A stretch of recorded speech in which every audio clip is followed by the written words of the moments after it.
जय मसीह की बच्चों। आप सब लोग कैसे हैं बच्चों? मैं उम्मीद करता हूँ कि आप लोग आनंद और खुशी से हैं। चलिए बच्चों, इस संडे के मेमोरी वर्ड्स को याद करने के लिए तैयार हो जाइए। इस संडे का मेमोरी वर्ड्स आइशिया 43:2 है। मेरे पीछे पीछे बोलिए। When you pass through the waters, I will be with you, and when you pass through the rivers, they will not sweep over you. आइशिया 43:2, यशाया 43:2। इसका क्या मतलब है बच्चों? कि जब भी हम मुश्किल हालातों में से निकलेंगे या हालातें कितनी भी बड़ी या भयानक क्यों ना हो, उस समय भी मैं तेरे साथ रहूँगा। इसका ये मतलब है बच्चों, देखिए पानी और रिवर आपको पता है ना, उसमें कितनी ताकत होती है। क्या आप उसमें से निकल सकते हो? क्या आप उसमें से चल सकते हो? नहीं। कभी कभी हमारे घर में भी पानी बह जाता है तो हम उसमें खड़े नहीं हो पाते, हम फिसलने लगते हैं। यानी कि और यहाँ तो रिवरों और वाटर्स की बात हो रही है, मतलब अलग अलग प्रकार की वाटर बॉडीज़, जैसे कुछ भी ओशन ले लो, सी मुश्किल हालात ले लो, ये वो दर्शा रहा है।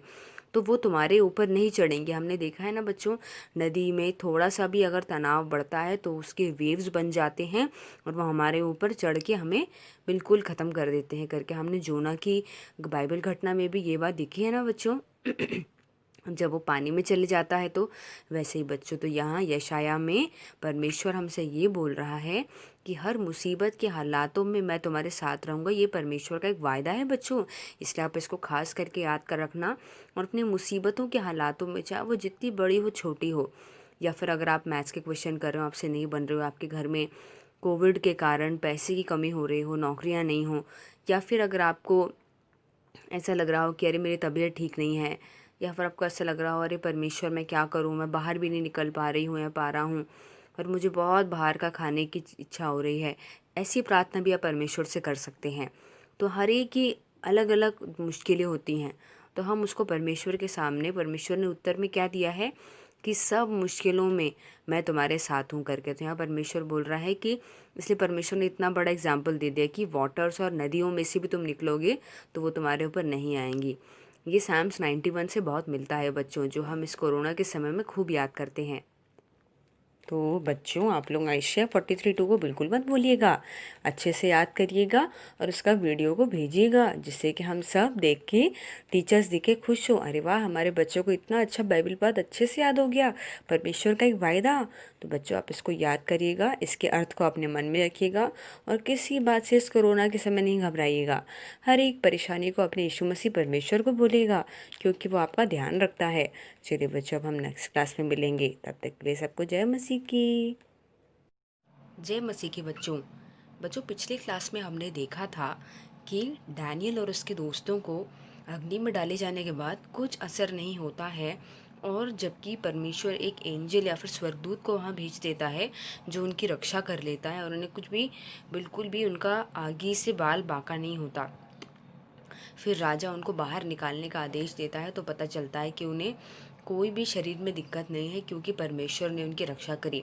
और आपको याद होगा बच्चों, उन्हें इसलिए डाला गया था क्योंकि राजा की मूर्ति के सामने, बड़ी सी कई लंबे फीट की मूर्ति के सामने उन्होंने दंडवत नहीं किया था, क्योंकि वो परमेश्वर को ही राजा मानते थे। यानी कि दंडवत वो सिर्फ परमेश्वर को ही करेंगे और किसी के सामने, भगवान या परमेश्वर नाम से किसी के सामने नहीं दंडवत करेंगे। बच्चों, अब हम आगे देखते हैं। बच्चों, नेबुकदनेस्सर राजा का बेटा रहता है जिसका जिसका नाम रहता है बेलशस्सर, और जो बेलशस्सर रहता है वो आपको यहाँ पे दिखाई दे रहा है। नेबुकदनेस्सर के जाने के बाद बेलशस्सर आता है, और वो इजरायली अभी भी कैप्टिव्स हैं बेबीलोन में, और डैनियल भी अभी भी इधर ही है। अब वो और साल निकल चुके हैं।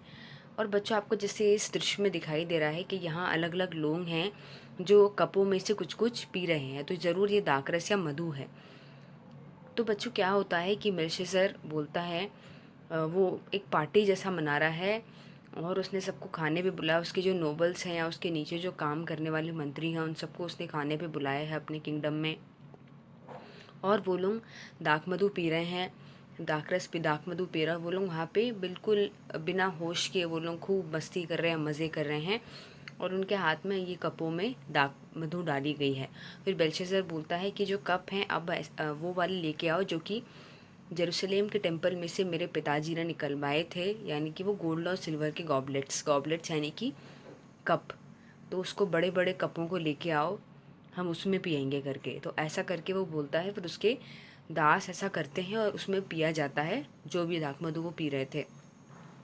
और साथ में वो लोग तारीफ़ करते हैं सोने के, पत्थर के और आयरन के, ब्रॉन्ज़ के, तांबे के, लोहे के, इन सब के भगवानों की वो खूब प्रशंसा करते हैं जो उन्हें अपनी मनमर्जी से जीने दे रहे हैं और उन जिनकी वजह से उन्हें लगता है कि वो इतने आराम से जी पा रहे हैं करके।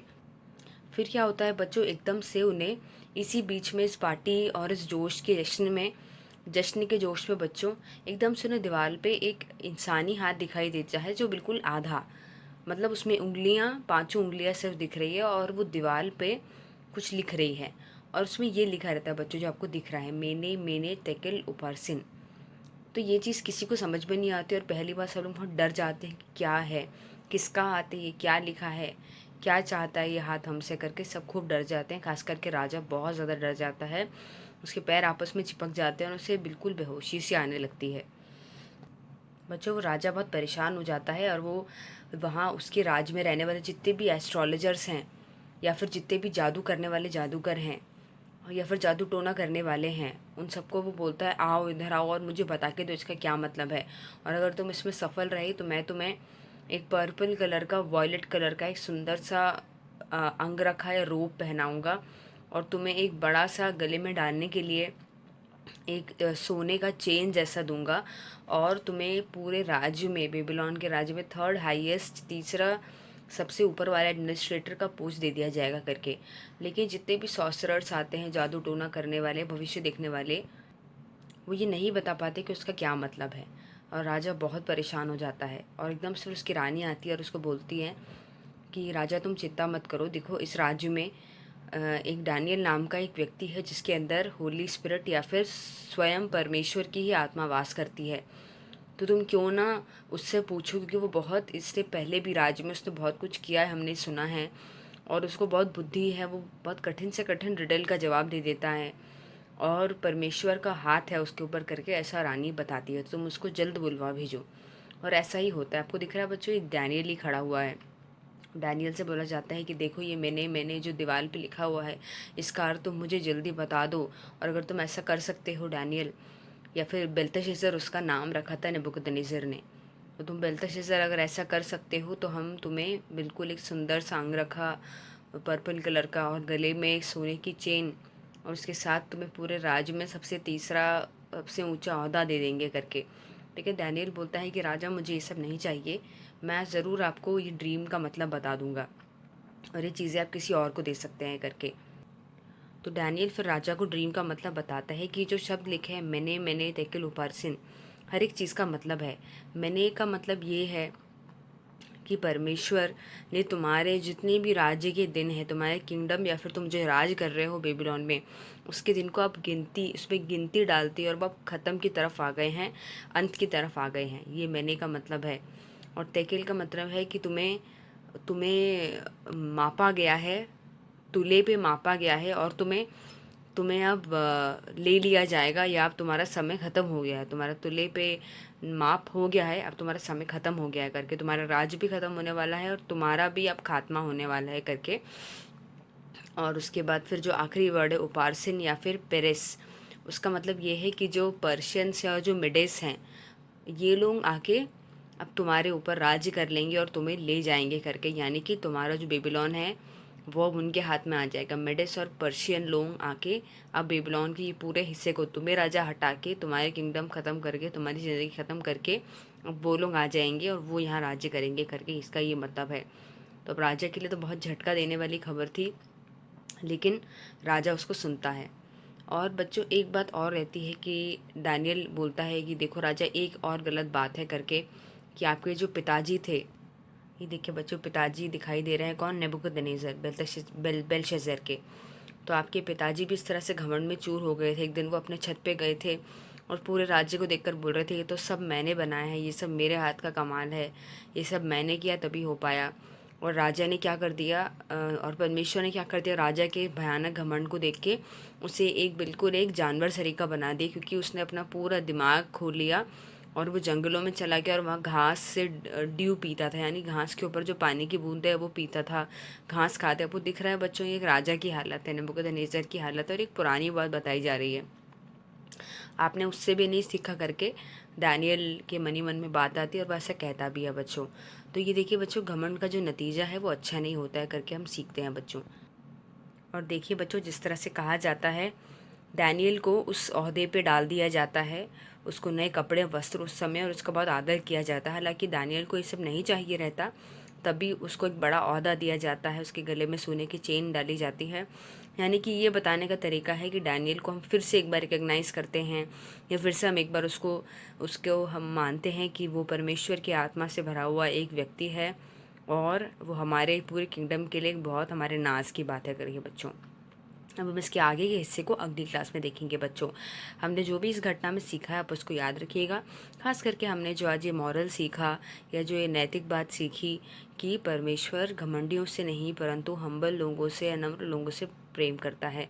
आज भी समय है कि हम परमेश्वर के पास वापस आके बोले, परमेश्वर मुझे क्षमा करिए, और अगर मेरे अंदर ऐसी कोई भी बात है तो उसको बदल के उसे एक नम्रता वाले रूप में बदल दीजिए प्रभु जी, और मुझे आपकी बेटा और बेटी बना लीजिए, और आपका उद्धार मेरे दिल में रहे परमेश्वर।